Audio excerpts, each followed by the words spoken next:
रंगा बिल्ला को आपने अपनी नजरों से देखा है। उस वक्त आप भी कार्यरत थे, जेलर थे।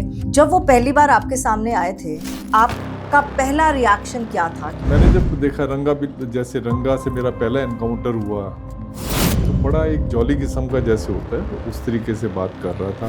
और रंगा बात बात में जो है जोक्स सुनाता था, उसकी आदत थी बात बात में जोक्स सुनाने। इन दोनों के आपस में बनती नहीं थी। अच्छा। आपस में इनका कई बार झगड़ा हुआ है, उससे इनको अलग अलग करके रखा था। रंगा जो है वो बिल्ला को दोष देता था कि इसकी वजह से आज हम यहाँ पे हैं। बिल्ला रंगा को दोष देता था, वो कहता था कि इसकी वजह से हम यहाँ पे हैं। जब लटकाने की प्रक्रिया थी, क्योंकि हमने आपकी किताब में भी है और हमने ये भी सुना है कि शायद तब भी नफ्स चल रही थी। सुप्रिटेंडेंट साहब ने जो है अपना रुमाल दिखा के जल्लाद को जो है ये डायरेक्शन दी कि इनको लटका दे।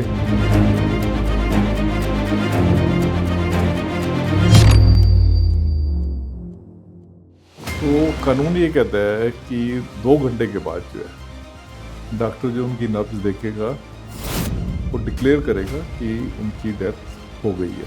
2 घंटे तक इनकी बॉडी लटकी रही। तो जब पहले बिल्ले की वो देखी, नब्ज देखी, तो बिल्ले की नब्ज खत्म हो गई। जब रंगा की देखी तो इसकी नब्ज अभी चल रही थी। तो फिर प्रश्न ये था कि अब क्या किया जाए, क्योंकि जज ने तो डायरेक्शन आपको दी है, हैंग टिल डेथ। क्या हुआ था उस दिन जिस दिन इनको पकड़ा गया था? लोगों को ये लग रहा था नहीं, ये रंगा बिल्ला नहीं है, ये तो जस्ट एक पुलिस की बनाई हुई फर्जी स्टोरी है।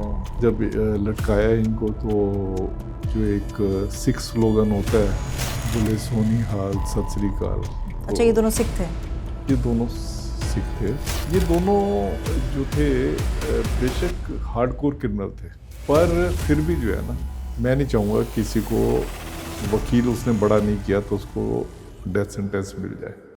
इस वीडियो में व्यक्त किए गए सभी विचार, मत और सुझाव अतिथि के व्यक्तिगत अनुभवों और विचारों पर आधारित है। इसमें चैनल, एंकर या निर्माता की सहमति या विचारों का आवश्यक रूप से मेल होना जरूरी नहीं। इस वीडियो का उद्देश्य केवल जानकारी और विचार विमर्श है। इसका उद्देश्य किसी को नुकसान पहुंचाना, गुमराह करना या किसी प्रकार की खतरनाक राजनीतिक या वित्तीय सलाह को बढ़ावा देना नहीं है। दर्शकों से अनुरोध है कि वो किसी भी राय या सलाह पर कार्य करने से पहले अपने विवेक और विशेषज्ञ की सलाह जरूर लें। नमस्कार, कैसे हैं आप सब? मुझे पूरी उम्मीद है आप स्वस्थ होंगे, मस्त होंगे और एक बार फिर से बड़े ही दिलचस्प पॉडकास्ट के साथ मैं आपके सामने हाजिर हूं। आज हम बात करेंगे उस केस की जिसने पूरे देश को 1978 में झकझोर कर रख दिया। 26 अगस्त 1978 की वो रात, जब एक ऐसी वारदात घटी जिसके बाद देश में एक अलग फितूर सवार हो गया 2 अपराधियों को पकड़ने का, जिसके बाद कानून में कई तरह के दावपेच जो थे उस पर बात की गई, जिसके बाद ये चीज़ें और भी ज़्यादा गंभीर हो गई कि बच्चों की सुरक्षा का ख्याल कैसे रखा जाएगा। जी हाँ, मैं बात कर रही हूँ रंगा बिल्ला केस की, जब दिल्ली में 2 बच्चों को किडनैप करके उन्हें मार दिया गया, मौत के घाट उतार दिया गया। इस पर कई सारी फिल्में बन चुकी हैं। हाल ही में एक सीरीज़ भी आई है जिसमें हर एक शख्स ने बहुत ही अच्छा किरदार प्ले किया है। लेकिन रियल में और रील में बहुत ज़्यादा फ़र्क होता है। रियलिटी क्या है और फिल्मों में क्या दिखाया जाता है वो थोड़ा सा अलग होता है। हालांकि फिल्मों में वही दिखाया जाता है जो चीज़ें हुई होती हैं, लेकिन नाम अलग होता है। कई सारी ऐसी चीज़ें होती हैं, कई फिक्शंस भी इसमें इंक्लूड की जाती हैं ताकि ड्रामेटिक थोड़ा सा बनाया जाए। रंगा बिल्ला की असली कहानी, फर्स्ट हैंड इंफॉर्मेशन है सुनील गुप्ता जी के पास, जो कि उस समय तिहाड़ के जेलर थे। आखिरकार रंगा बिल्ला का व्यक्तित्व कैसा था? क्या वो शुरुआत से ही, यानी कि बचपन से ही प्रवृत्ति उनकी क्रिमिनल्स वाली थी? ये दोनों शुरुआत से ही दोस्त थे या क्राइम की दुनिया में आने के बाद दोस्त बने? और क्या इनका जो बिहेवियर था वो जेल में भी वैसा ही था जैसा बाहर था? मेरे साथ है सुनील गुप्ता जी, आपका बहुत बहुत स्वागत है एक बार फिर से। Thank you. कैसे आप? बिल्कुल ठीक सर, आपकी मेरी पहली मुलाकात हुई थी जब मेरा चैनल नया था, तो तमाम केसेस पर हमने बात की थी। एक रंगा बिल्ला छूट गए थे और अब रंगा बिल्ला की एक बार फिर से जो बात है ना वो लगातार शुरू होने लग पड़ी है। हालांकि फिल्में और भी बनी हैं, लेकिन अब एक फिल्म आई है जिसने एक बार फिर से ये चेता दिया है कि हमारे देश में ऐसी घटनाएं 1978 से घटती आई हैं या उससे पहले भी थी, लेकिन आज भी कुछ बदला नहीं है। रंगा बिल्ला को आपने अपनी नज़रों से देखा है। उस वक्त आप भी कार्यरत थे, जेलर थे। जब वो पहली बार आपके सामने आए थे, आपका पहला रिएक्शन क्या था? क्योंकि उनके बारे में तमाम अफवाहें भी थी, तमाम रूमर्स भी थे और कुछ ना हद तक सच्चाइयाँ भी थी। देखिए, जहाँ तक ये रंगाबिला का क्राइम है, हाँ। ये 78 में क्राइम कमिट हुआ था हम्म, और मैंने प्रिजन सर्विस जो ज्वाइन की थी 1981 में की थी। हम्म, तो आप लगाएं, मैं 3 साल के बाद ही इनको जाके मिला। तो मैंने भी इनका नाम काफ़ी सुना हुआ था, क्योंकि जब ये क्राइम हुआ था, जब 2 बच्चों का इन्होंने मर्डर किया, तो जैसे निर्भया का, आपने निर्भया का रिस्पांस देखा था पब्लिक का, पब्लिक कितनी सड़कों पे आ गई थी, कितना ज़्यादा गवर्नमेंट के अगेंस्ट जो है, पुलिस के अगेंस्ट जो है पब्लिक थी उस टाइम निर्भया के केस में। आप ये कह सकते हैं कि ये निर्भया फर्स्ट था जो रंगाबिला था। तब भी मैंने देखा इतनी पब्लिक सड़कों पे आ गई थी कि क्राइम क्यों हुआ। और मुझे याद है उस टाइम पे जो हमारे प्राइम मिनिस्टर थे, वो इनके घर गए थे। नहीं तो मैंने कभी भी शायद ये नहीं देखा था, उसके बाद में भी कभी नहीं देखा रंगाबिला उसे। के। नहीं, विक्टिम के घर गए थे, अच्छा, हाँ ठीक है, उनके घर गए थे और वहाँ जाके उन्होंने वो जाके अपना शोक प्रकट किया था। तो बहुत रोष था। तो मैं जब जेल में गया, जब मैंने ज्वाइन किया, तब मैंने देखा जो रंगा था वो तो पतला सा लंबा वो था और सिर पे पटका, पीला पटका बांधे रखा था, बियर्डेड मैन था। जबकि जो बिल्ला है वो बिल्कुल वो क्लीन शेव था और बड़ी सबड्यू पर्सनैलिटी होती है, सबड्यू पर्सनैलिटी उसकी थी। तो मैंने जब देखा रंगा, जैसे रंगा से मेरा पहला एनकाउंटर हुआ, तो बड़ा एक जॉली किस्म का जैसे होता है उस तरीके से बात कर रहा था। और ही यूज्ड टू क्लेम कि उसने एक किसी पिक्चर में रंगा खुश का एक डायलॉग भी बोला था। वो कहते ही रंगा खुश था, मतलब उसका जब भी कोई बात होती थी, जैसे हम खेल रहे हैं, क्योंकि देखें क्या होता है, जो जेलर होता है वो होस्ट होता है और जो प्रिजनर होता है वो गेस्ट होता है। ये हमारी लीगल डेफिनेशन है। तो हमें प्रिजनर्स के साथ जो है ऐसे रहना होता है, बिल्कुल जैसे एक फैमिली वाला माहौल जो है जेल में बनाया होता है, ताकि कोई इनडिसिप्लिन क्रिएट ना करे और ताकि हम एक उसको रिफॉर्म कर सकें। क्योंकि जितना फैमिली वाला एटमॉस्फेयर देंगे जेल में, उतना प्रिजनर में रिफॉर्मेशन में तेजी आती है। तो हमारा स्टाफ जो है इनके साथ, रंगा बिल्ला के साथ बैडमिंटन भी खेलता था, उसके अलावा ये घूमते रहते थे और रंगा बात बात में जो है जोक्स सुनाता था। उसकी आदत थी बात बात में जोक्स सुनानी। और इन दोनों के आपस में बनती नहीं थी। अच्छा। आपस में इनका कई बार झगड़ा हुआ, उससे इनको अलग अलग करके रखा था। क्योंकि रंगा जो है वो बिल्ला को दोष देता था कि इसकी वजह से आज हम यहाँ पे हैं, वो बिल्ला रंगा को दोष देता था, वो कहता था कि इसकी वजह से हम यहाँ पे हैं। हालांकि दोनों की पास्ट हिस्ट्री थी क्राइम करने की, पर इन दोनों के कभी भी कोऑर्डिनेट रिलेशन नहीं थे। देखिए, ये बड़ा अलग सा होता है कि जेल में भी एक बंदा रह रहा है तो एक खुश होके रह रहा है, जोक क्रैक कर रहा है बार बार, या अपना काफ़ी रिलीजियस टाइप का भी था, काफ़ी रिलीजियस इसका बेंट ऑफ माइंड था रंगा का। जबकि बिल्ला जो है वो उसका ऐसा नहीं था। और रंगा की फैमिली से भी बहुत इसको मिलने के लिए आते थे। अच्छा। उसकी फैमिली से मिलने आते, बिल्ला की भी फैमिली से आते थे, पर बिल्ला की जो फैमिली वाले होते थे, क्योंकि इसका बच्चे अभी बिल्ले के छोटे थे, तो ये काफ़ी वरीड रहता था उनका क्या होगा। तो इस तरीके से इनका जो है जेल में जहाँ तक देखा जाए तो इनका कंडक्ट ओवरऑल ठीक था, सबसे बातचीत करते थे। ये क्या होता है कि जब किसी को डेथ सेंटेंस होती है, जब तक डेथ सेंटेंस जो है एग्जीक्यूटेबल नहीं हो जाती। एग्जीक्यूटेबल मतलब ये है कि जब तक कि उसकी जो मर्सी पिटीशन है, मर्सी पिटीशन राष्ट्रपति जी से रिजेक्ट नहीं हो जाती, ये दिल्ली की बात मैं कर रहा हूँ, तब तक हम उसको कंडेम प्रिजनर नहीं कहते, तब तक उसको एक आर्म कन्विक्ट जो है समझा जाता है। तो ऐसे इनको भी जो है आर्म कन्विक्ट समझा गया था।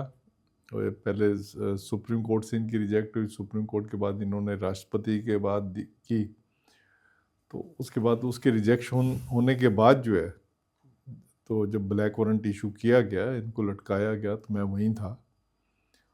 और मैंने अपनी किताब में भी इसके बारे में डिस्क्राइब किया हुआ है।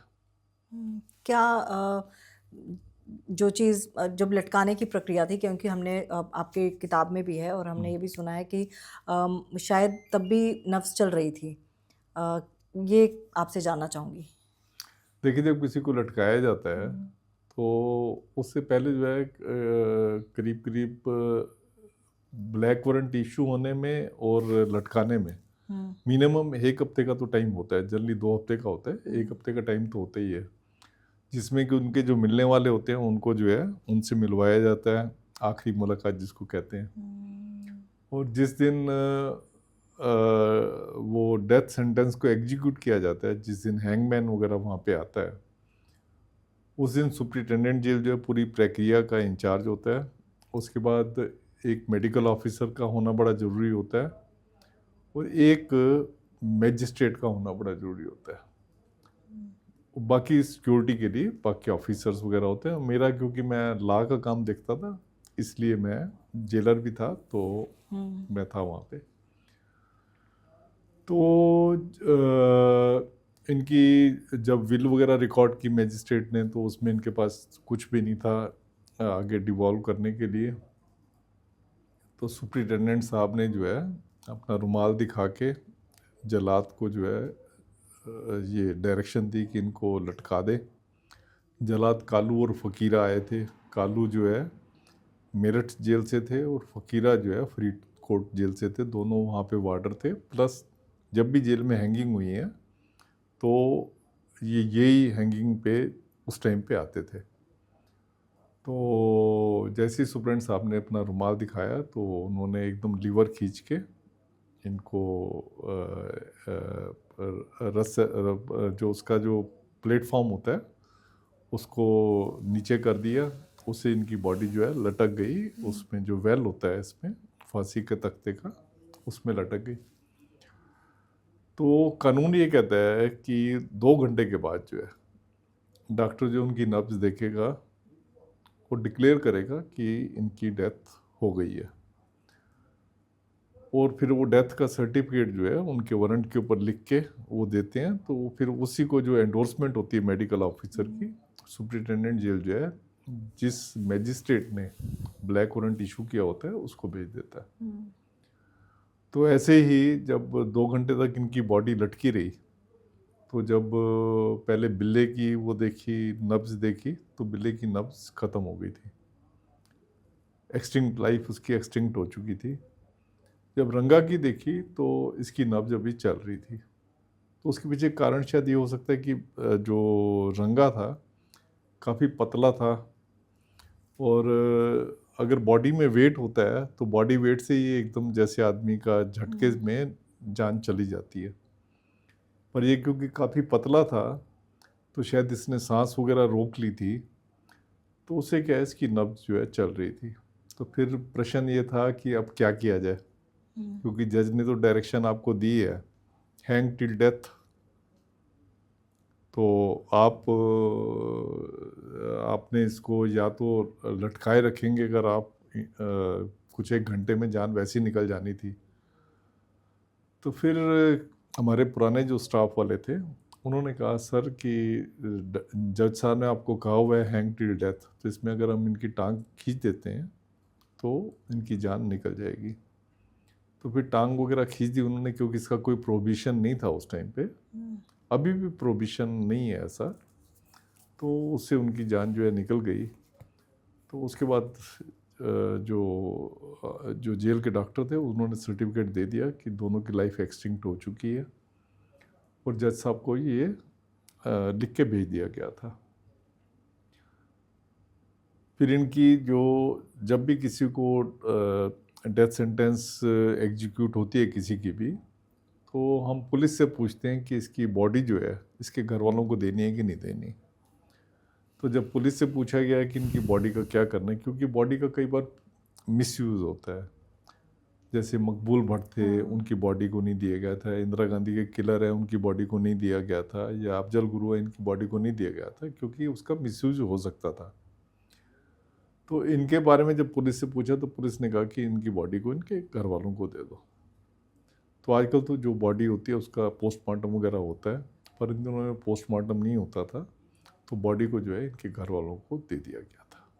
दोनों के घर वाले आए थे? दोनों घर वाले आए थे और बॉडी उनको दे दी थी। और ब्लैक वारंट और जब इनकी फांसी होनी थी उस दौरान भी कोई मिलने आया था?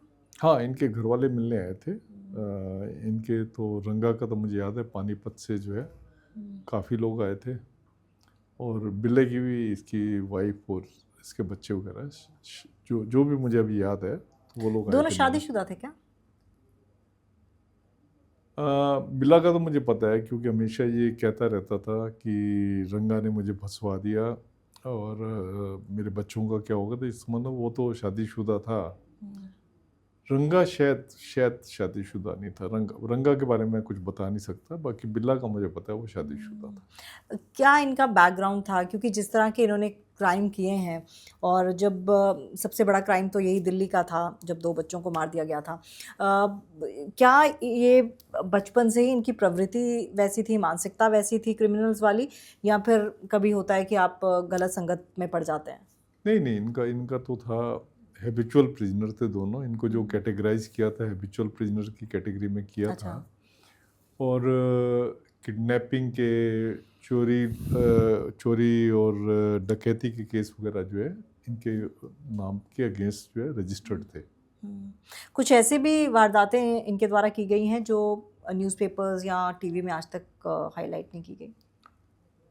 देखिए, सबसे बड़ी ऐसा होता है जब बहुत बड़ी वारदात हो जाती है, तब छोटी वारदात तो अपने आप ही दब जाती है। तो इनकी वारदात थी एक, इन्होंने किसी जो इन्होंने इसको भी जो गीता और संजय चोपड़ा को भी किया था इन्होंने, तो इनकी पहले जो इनकी मंशा थी वो थी कि रैंसम जो है वो लेना इनकी फैमिली से। पर बाद में रंगा की वजह से, बुरी नज़र की वजह से, या बिल्ला की बुरी नज़र, जो जिसकी भी वो बुरी नज़र थी, कि उसकी वजह से इनका जो है मर्डर हुआ। बाकी इनके खिलाफ जो है चोरी और डकैती के तो क्राइम ऑलरेडी इनके खिलाफ रिकॉर्डेड थे। और मुंबई में भी काफ़ी सक्रिय थे? हाँ, मुंबई में भी सक्रिय थे। मुंबई में भी शायद इनका एक फिरौती का केस जो है इनके खिलाफ था। क्योंकि एक इंटरव्यू में सुन रही थी कि बॉबी देओल भी बता रहे थे कि उनके दोस्त को किसी ने रंगा बिल्ला ने किडनैप कर लिया था, और उसके बाद जब सूचना दी गई कि वो दोस्त ने बताया कि वो मेरे से पूछ रहा था कि तेरे और कौन कौन से बड़े दोस्त हैं, तो उसने नाम ले लिया। तो फिर बॉबी देओल को कहा गया कि तुम घर पे ही रहो। हाँ, तो नहीं, इनका नाम तो बदमाशों में तो थे ही, तभी ये पकड़े गए हैं। इनका रिकॉर्ड भी अच्छा नहीं था, और कोई इतने ज़्यादा पढ़े लिखे भी नहीं थे, और लाइफ जो है इनकी, आप ये कह सकते हैं इनकी लाइफ जो है क्राइम में जो है इन्होंने गुजारी है। जवानी अपनी क्राइम में गुजारी है। और ये रंगा बिल्ला नाम जो है वो क्राइम की दुनिया में आके मिला इनको, या फिर? हाँ, रंगा बिल्ला जो है इनका क्राइम की दुनिया, इनका दूसरा नाम तो वैसे तो जसबीर सिंह और कुलजीत सिंह ऐसे इनके नाम थे। और पर ये कुलजीत सिंह इलियास रंगा खुश कहता था अपने आप को। तो जसबीर सिंह इलियास बिल्ला ही था। तो ये क्राइम की दुनिया में आने के बाद ही इनको ये नाम मिले। आप देखें, जब इन्होंने ये वाला क्राइम किया था, बच्चों के मर्डर जब किया, मुझे उस टाइम का जो सीन याद आता है, जो ये रोड है जिसको आजकल वंदे मातरम कहते हैं, वंदे मातरम मार्ग कहते हैं। आजकल तो बहुत ट्रैफिक होता है इस पर। उन दिनों में इसके ऊपर ट्रैफिक नहीं जाता था।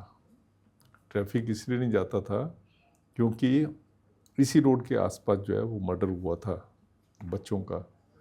और उससे पहले भी पुलिस वाले हमसे बात करते थे, वो बताते थे यहाँ लाशें वगैरह जो लोग फेंक के जाते थे, मर्डर करके लाशें फेंक जाते थे यहाँ पे।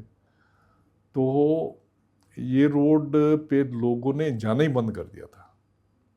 वंदे मातरम मार्ग जिसको कहते हैं, इसको रंगा बिल्ला मार्ग, इनफेमसली रंगा बिल्ला मार्ग कहते थे इसको। तो बहुत ज़्यादा टेरर होता था इस रोड का। तो धीरे धीरे शुक्र है वो टेरर ख़त्म हुआ है, पुलिस की चौकसी बढ़ी है और सब कुछ होने से जो है अब वहाँ पे क्राइम का मेरे ख्याल काफ़ी कम है वहाँ। फिर से मैं वही कहूँगी कि जो फ़िल्मों में या फिर जो सीरीज़ में दिखाया जाता है, कितना इत्तेफाक रखते हैं आप, किस तरह से ये लोग पकड़े गए थे? क्योंकि ऑब्वियसली फ़िल्मों में आप थोड़ा ड्रामा भी क्रिएट करते हैं, फ़िक्शन भी लाते हैं। पकड़े कैसे गए थे? वाक़ई ही आगरा में ही पकड़े गए थे और ट्रेन में पकड़े गए थे और इसमें उस कोच में मिलिट्री वाले बैठे थे? कुछ ऐसा हाँ, था? नहीं, नहीं, बिल्कुल मिलिट्री वालों ने पकड़ा था इनको, उसी उसमें पकड़े गए थे। और उन दिनों में इतनी ज़्यादा पब्लिसिटी इस केस को मिल रही थी, इनकी फ़ोटोएँ इतनी ज़्यादा सर्कुलेट हो रही थी अखबारों में, दूरदर्शन पे और जगह, कि इनको पहचानना कोई इतनी बड़ी बात नहीं थी। ये तो चलो प्रेजेंस ऑफ माइंड उन्होंने मिलिट्री वालों ने दिखाई कि इनको पकड़ा। वैसे भी इसको बहुत पब्लिसिटी दी हुई थी और अगर ये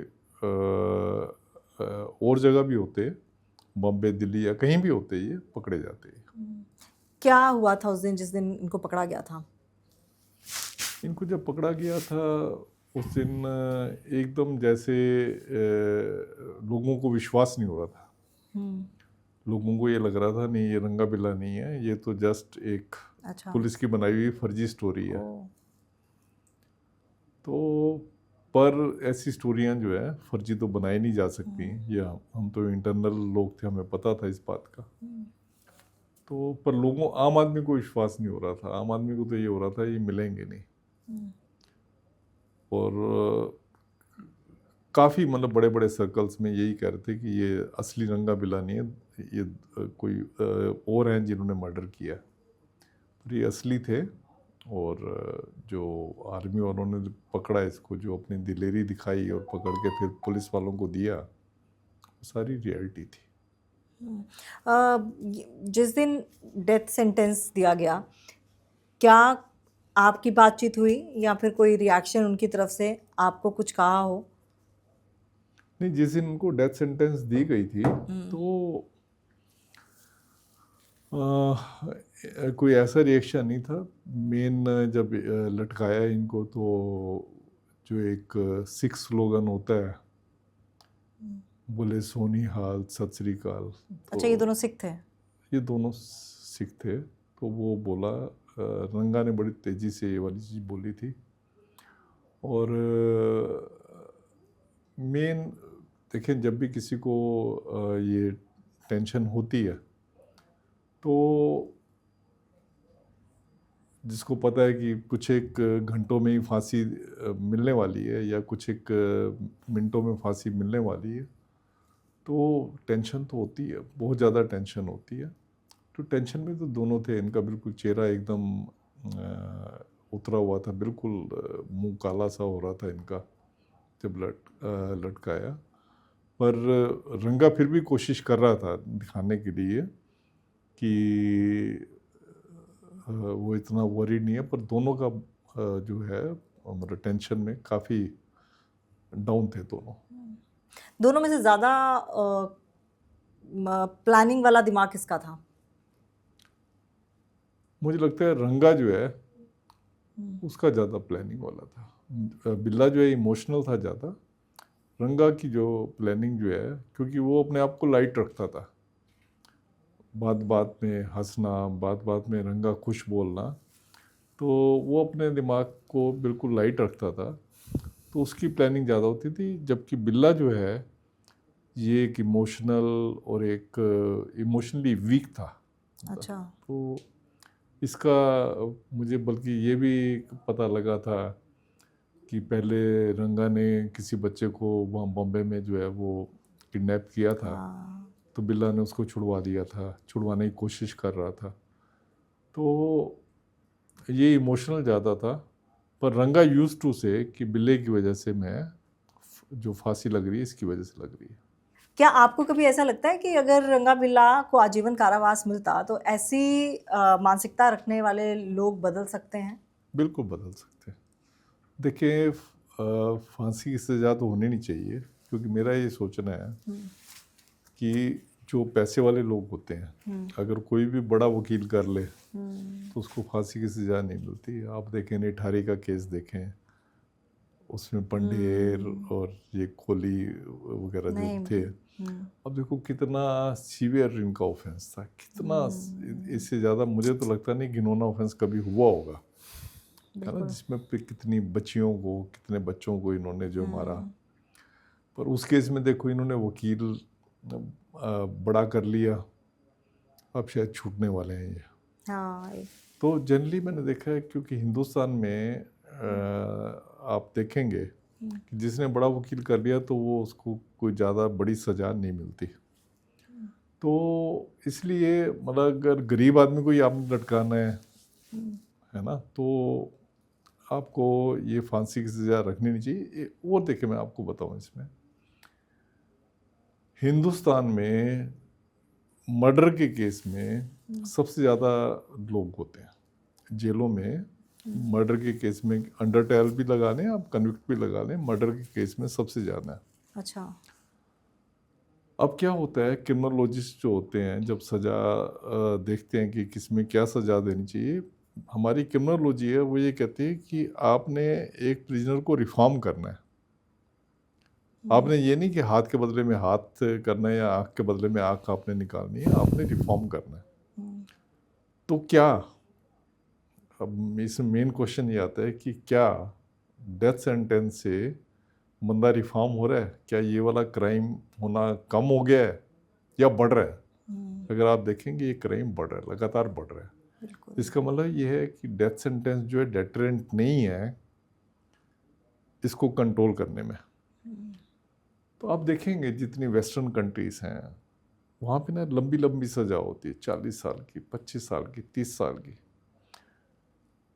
इन सजाओं से जो है वो बंदा जो जेल में होता है उसमें एक डेटरेंस होता है कि ये क्राइम नहीं करना है, तो सारी उम्र वो जेल में रहेगा। अब हिंदुस्तान में क्या है कि अगर आपको उम्र कैद है, उम्र कैद का मतलब होता है 14 साल।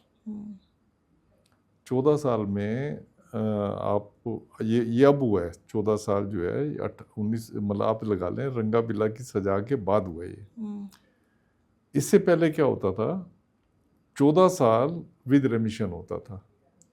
अगर विमेन ने किया है तो 10 साल विद रेमिशन, अगर विमेन ने मर्डर किया है, और अगर मैन ने मर्डर किया है तो वो 14 साल विद रेमिशन होगा। इसका मतलब ये होता था जो आदमी था या आदमी होंगे उनका तो होता था कि करीब करीब 10 साल उनको जेल में कैद काटनी होती थी। अगर औरत थी तो उसको जो है जेल में करीब करीब 5 या 6 साल में उसकी रिलीज हो जाती थी। तो औरत के केस में 6 साल में छूट रही है, आदमी के केस में 10 साल में छूट रही है। तो कई बार तो क्या होते थे जो जिन्होंने मल्टीपल ऑफेंस किए होते थे, डकैती या चोरी वगैरह के, वो तो जेल में पड़े होते थे, मर्डर वाला छूट जाता था। तो उसके बाद जो है रंगा बिला के इसके बाद जो सबसे बड़ा परिवर्तन आया हमारे सिस्टम में वो ये लाया गया कि जो भी मर्डर के केस में जेल में आएगा उसको 14 साल तारीखी काटने पड़ेंगे। अच्छा। 14 साल तारीखी मतलब ये कि बिना रेमिशन के 14 साल काटने होंगे। बिना रेमिशन के मतलब जो छुट्टी आती है बीच में वो वाला? नहीं, छुट्टी हो गई या रेमिशन का मतलब ये होता है कि हर एक कैदी को हर महीने 5 दिन की रेमिशन मिलती है। 2 दिन मिलती है उसके अच्छे कंडक्ट की और 3 दिन मिलती है अच्छे काम की। रेमिशन का मतलब क्या हुआ? रेमिशन का मतलब सजा में कटौती। अच्छा, ठीक है। हम जो दिन रात कहते हैं ना सजा में काउंट होते हैं, वो दिन रात काउंट नहीं होते। हाँ। अगर किसी को 1 साल की कैद है तो वो 8 महीने में जेल से बाहर हो सकता है अगर उसका कंडक्ट अच्छा है और काम अच्छा है, मतलब 4 महीने की उसको रेमिशन मिल जाएगी। तो ऐसे ही जो लाइफ कन्विक्ट होते हैं हिंदुस्तान में जनरली 14 साल, 15 साल, 16 साल में अगर मर्डर सिंपलीसिटर होता है तो 14, 15, 16 साल में छूट जाता है। जब छूटता है तब भी पुलिस रिपोर्ट देखी जाती है, मर्डर का देखा जाता है कि मर्डर क्यों किया, क्या मोडस ऑपरेंडी था, सोशल वेलफेयर रिपोर्ट क्या कहती है, जेल का कंडक्ट क्या कहता है, उसके बाद छोड़ा जाता है। तो 16 साल में एक मर्डर सिंपलीसिटर वाला छूट जाता है। अगर आप अमेरिका वगैरह में देखेंगे या और वेस्टर्न कंट्री में देखेंगे 25 साल, 30 साल ऐसे होता है। अब हिंदुस्तान में भी होना शुरू हो गया है, क्योंकि उम्र कैद का मतलब ये होता है कि टिल लास्ट ब्रेथ आपको जेल में रहना है, ये मतलब होता है उम्र कैद का। डेथ सेंटेंस का तो आप मतलब समझते ही हैं कि उनको एग्जीक्यूट कर देना। तो जो 14 साल के बाद कंसीडर करते हैं, क्योंकि अगर उसको टिल लास्ट ब्रेथ जेल में रखेंगे, क्योंकि मैंने जैसे आपको बताया कि मर्डर का ऑफेंस जो है मैक्सिमम है जो इंडिया की जेलों में है, फिर तो कैदी छूटेंगे नहीं, वो तो फिर जेल रिफॉर्मेशन की जगह जो है इनको होल्डिंग प्लेस बन जाएगी जहाँ पे कोई रिफॉर्म का नाम नहीं होगा। उसी रिफॉर्म प्रोसेस को एक चांस देने के लिए 14 साल के बाद उसका केस जो है प्री मैच्योर रिलीज के लिए जाता है। जो उम्र कैदी होते हैं उनका केस प्री मैच्योर रिलीज के सामने जाता है, एक बोर्ड के सामने जाता है, बोर्ड कंसीडर करता है और बोर्ड रिकमेंड करता है गवर्नर साहब को या प्रेसिडेंट ऑफ इंडिया को कि आप इनको छोड़ दो। तो वो 14 साल में हो जाता है, पर अब कई केसों में सुप्रीम कोर्ट ने कहना शुरू कर दिया कि इनको 20 साल तक जेल में रखो, 25 साल तक जेल में रखो, या इनको प्री मैच्योर रिलीज दो ही ना। तो धीरे धीरे ये ट्रांसफॉर्मेशन हो रहा है। तो डेथ सेंटेंस नहीं होनी चाहिए। आप ये जितनी मर्जी लंबी कर दो, मेरे ख्याल वो क्राइम को कंट्रोल करने के लिए ज़्यादा अच्छा रहेगा अगर आप लंबी सज़ा जेल में रख रहे हो उनको। लेकिन पब्लिक के भी इमोशंस होते हैं ना, जैसे इस केस में भी हमने देखा या निर्भया कांड में भी हमने देखा, बहुत हुजूम उमड़ा था और निर्भया के भी इंसाफ के लिए, और इवन कि अभी भी बहुत सारे केसेस ऐसे हो रहे हैं जहाँ पर माएँ जो हैं वो इंसाफ मांग रही हैं। तो आपको नहीं लगता कि एक मतलब ठीक है कानून अपनी जगह, लेकिन इमोशंस भी जुड़े होते हैं, जनता के इमोशंस भी जुड़े होते देखिए, हैं। आपको बैलेंस तो रखना ही होता है। लेकिन उस वक्त भी ये बात हुई थी ना कि रेयरेस्ट ऑफ रेयर केस में, हाँ, हमारे इसमें लॉ में ये है, रेयरेस्ट इन रेयर केसेस में डेथ सेंटेंस होती है। पर आप ज़्यादातर आप क्रिमिनोलॉजिस्ट से बात करेंगे, और इवन सुप्रीम कोर्ट भी आप देखें रेयरेस्ट इन रेयर केसेस भी होते हैं, उसमें भी उनकी कोशिश ये होती है कि अगर इसमें सुधारने का स्कोप है तो सुधारने को, रिफॉर्मेशन को एक चांस देना चाहिए बानिस्बत की इसको लटकाने का। अच्छा, आपने तो कई सारे कैदियों से आपका वास्ता पड़ा है, कई लोगों से आपने बात भी की होगी, क्योंकि आपने पिछले पॉडकास्ट में बताया था कि आपकी ड्यूटी होती है उनसे बातचीत करना, है ना। तो आपको लगा कि रंगा बिल्ला का केस दूसरे कैदियों से डिफरेंट है, या फिर उनकी जो क्रिमिनोलॉजी है वो ज़्यादा खतरनाक है बाकी कैदियों से? नहीं, ये देखें, बहुत सारे कैदी होते हैं जिनको डेथ सेंटेंस होती है, उनका क्रिमिनल रिकॉर्ड नहीं होता। इनफैक्ट मैं बताऊं कि ज़्यादातर का क्रिमिनल रिकॉर्ड नहीं होता। अब जैसे इंदिरा गांधी के किलर थे, इनका क्रिमिनल रिकॉर्ड नहीं था। अफजल गुरु का क्रिमिनल रिकॉर्ड नहीं था। मकबूल भट्ट का क्रिमिनल रिकॉर्ड था, पर ये वाला नहीं था कि चोरी डकैती करना। करतार उजागर थे, इनका इतना क्रिमिनल रिकॉर्ड नहीं था। उनका चोरी वगैरह के केस थे उनके ऊपर, पर ये हार्डन क्रिमिनल थे, रंगा बिल्ला। तो उस तरीके से ये एक डिफ़र करते थे। प्लस पब्लिक सेंटीमेंट इतने ज़्यादा हाई थे उस टाइम पे, जैसे मैंने निर्भया के केस में देखा कि अगर कोई बीच में अगर उस टाइम पे अगर मैं बात कर देता कि नहीं डेथ सेंटेंस नहीं मिलने, तो पब्लिक मेरे पीछे पड़ जाती। तो ये दोनों जो थे बेशक हार्डकोर क्रिमिनल थे, ये दोनों हार्डकोर क्रिमिनल थे, पर फिर भी जो है ना, मैं नहीं चाहूँगा किसी को वकील उसने बड़ा नहीं किया तो उसको डेथ सेंटेंस मिल जाए। आपको मैंने बताया ना, जैसे निठारी वाला मैंने बताया आपको, उसमें देखें ना, क्योंकि बड़े लोग हैं उसमें इन्वॉल्व हैं, पैसे वाले लोग इन्वॉल्व हैं, इसलिए उनको डेथ सेंटेंस नहीं हुई। जबकि उन्होंने कितना हीनियस ऑफेंस किया और कितना पब्लिक सेंटीमेंट, उसमें भी आप देखो कितना पब्लिक सेंटीमेंट वो था उनके खिलाफ, पर उनको डेथ सेंटेंस नहीं मिली। क्यों नहीं मिली? क्योंकि वकील उन्होंने बड़ा किया हुआ था। मतलब पब्लिक सेंटीमेंट भी वहीं काम करते हैं जहां अगर वकील आपने बड़ा नहीं किया हुआ। जब वकील आपने बड़ा कर लिया तो वहाँ पब्लिक सेंटीमेंट भी काम नहीं करते। ये क्या बात हुई? तो ये दोनों आस्तिक थे या नास्तिक थे? नहीं, ये जो खासकर मैंने इसका रंगा का था, तो ये पढ़ता रहता था। ये काफ़ी आप कह सकते हैं रिलीजियस था रंगा जो है, इस सिर के ऊपर मैंने जैसे बताया आपको पीली पटका पहन के रखता था और दाढ़ी भी इसने रखी हुई थी और लिटरेचर वगैरह बहुत पढ़ता रहता था। सिख लिटरेचर काफ़ी पढ़ता था ये। और जो बिल्ला जो है उसको आप कह सकते हैं क्योंकि वो हमेशा ही जो है वो रोता रहता था, डिप्रेस रहता था, तो उसको आप कह सकते हैं वो नास्तिक तो वो भी नहीं था पर उसका इतना ज़्यादा विश्वास नहीं था जितना कि रंगा का था। कितनी उम्र हो गई इन लोगों की?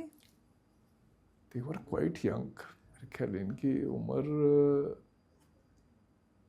30 से 35 के बीच में होनी चाहिए जब आए थे जेल में। हाँ, मतलब 2-3 साल में तो इनका सारा केस ही निपट गया था। और मेरे ख्याल में इतनी जल्दी केस निपटा भी इसलिए क्योंकि पब्लिक सेंटिमेंट्स थे। बिल्कुल पब्लिक सेंटीमेंट थे। और आप अगर देखेंगे इवन इंदिरा गांधी का मर्डर केस जो है वो इससे ज़्यादा लंबा चला बानिस्बत ये वाले, या इवन निर्भया का भी मेरे ख्याल देखेंगे तो निर्भया का भी इनसे ज़्यादा लंबा चला था जितना कि इनके केस में हुआ है। और बड़े कुछ बहुत ज़्यादा चेंजेस भी आए, लॉ में भी चेंज हुआ, फिर एक अवार्ड भी रखा गया बच्चों के ब्रेवरी लिए, का अवार्ड ब्रेवरी जो का रखा, अवार्ड नहीं रखा उन्होंने गया था, काफ़ी काफी ब्रेवरी change। अपनी शो की हाँ। थी। और अगर वो ब्रेवरी अगर वो ना एग्जिबिट करते, देखो उन्होंने इनके ऊपर अटैक किया, उसी चोट की वजह से इनको टांके वगैरह लगे, रंगा को जाके हॉस्पिटल के उसी से पहचाना गया ये। अगर उन्होंने ब्रेवरी ना दिखाई होती तो शायद ये पकड़े ना जाते। और जो इंस्पेक्टर थे जयप्रकाश, उनके साथ भी आपकी जान पहचान थी? नहीं, तो मैंने आपको बताया कि मैंने 81 में हाँ, ज्वाइन किया था। ठीक।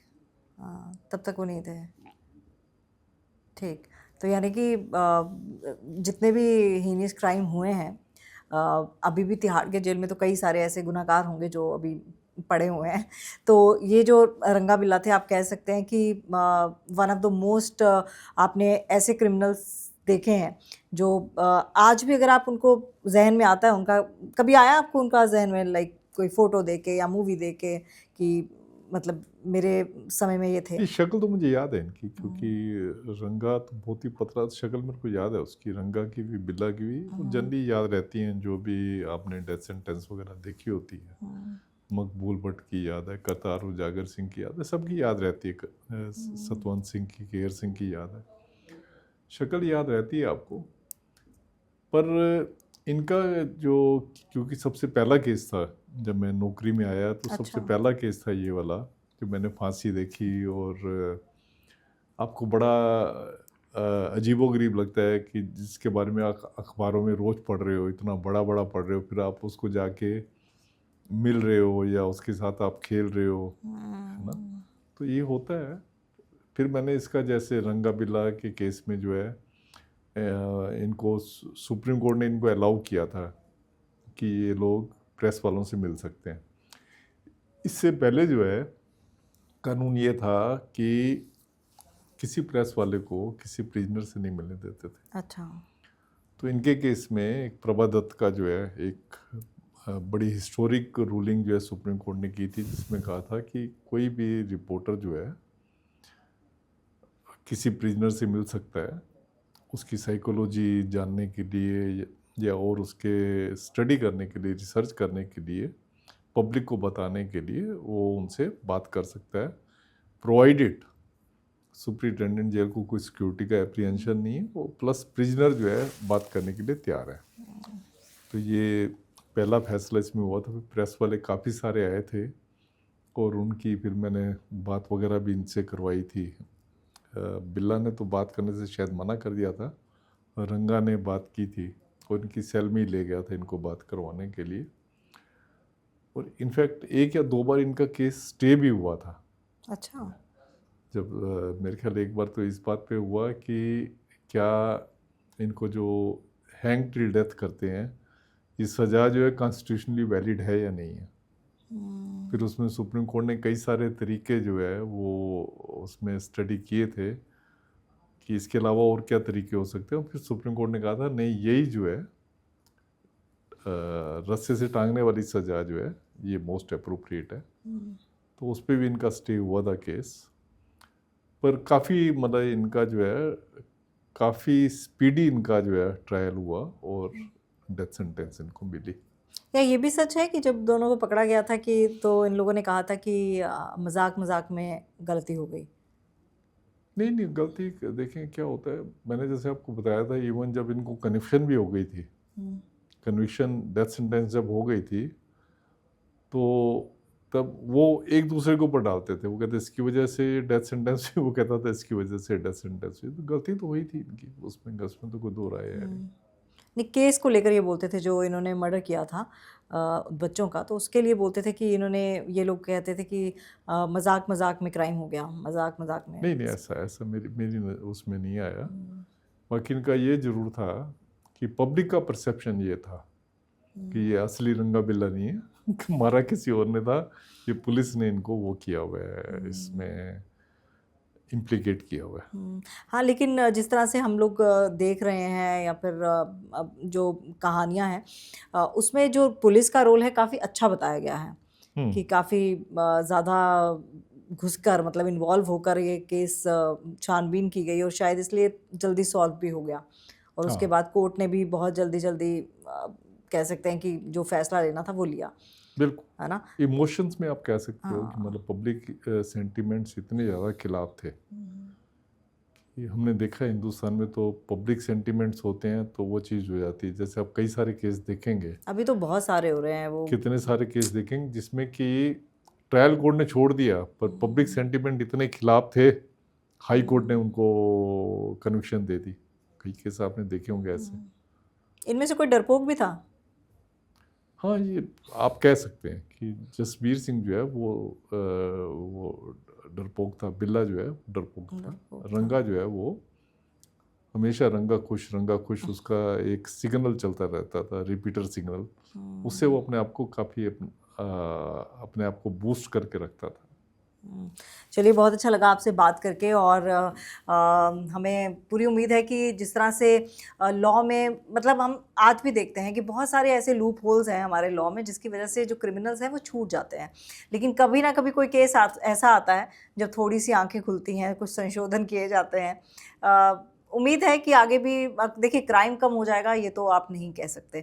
और अब तो हम लगातार देख रहे हैं जिस तरह से एक्सीडेंट्स हो रहे हैं बच्चों के, माएँ बेचारी कोर्ट के चक्कर काट रही हैं, बच्चे ने किसी वजह से आत्महत्या कर ली, तो ऐसे कई केसेस मैं भी देख रही हूँ, रोड एक्सीडेंट, ये वो, लेकिन कहीं भी इंसाफ मिलता नहीं है। हमारे यहाँ ना ट्रेजेडी है ये, देखिए मैं बताऊँ आपको कि हमारे यहाँ जब क्राइम हो जाता है तब रिफॉर्म लाया जाता है। हाँ, वही तो, मतलब ये एक रेगुलर उस पर जो है रिफॉर्म लाना चाहिए।